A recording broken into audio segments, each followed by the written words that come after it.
Let's talk about all the books I read in July.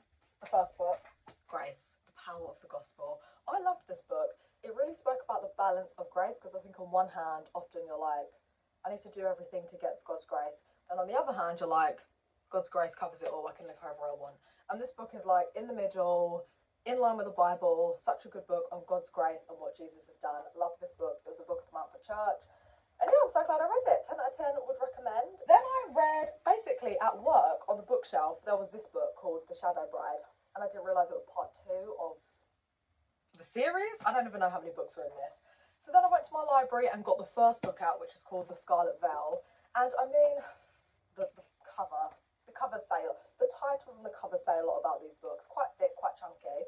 I started it, I just couldn't get into it. I got onto page 41 and was like, I'm not reading any more of this, I'm over it.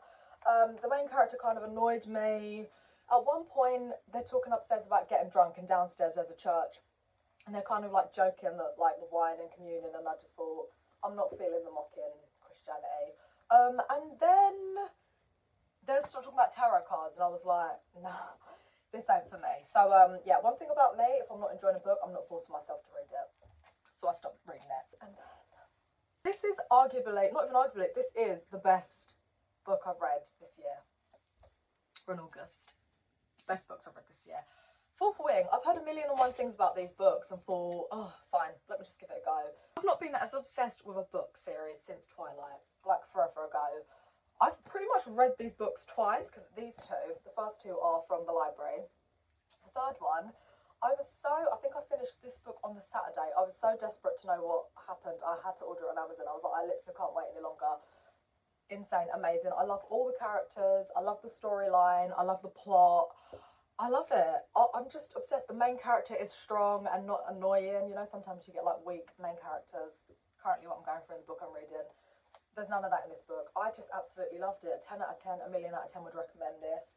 I love the first book. I love like the enemies to lovers kind of story. I couldn't put it down. And I think I started reading this when I went to Wireless Festival, and I literally was like, I just want to read the book, okay? I mean, I do want to see Drake, but I do want to read the book. Second book, loved. So good. I don't know if I preferred the second one to the first one. I feel like the first and second one are just insane. The third one, I did enjoy. I would say this is my third favourite out of all three of the books, like the first two are joined.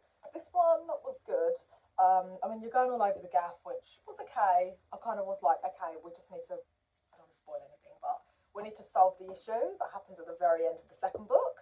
And then, yeah. Just obsessed. It was a really good book month.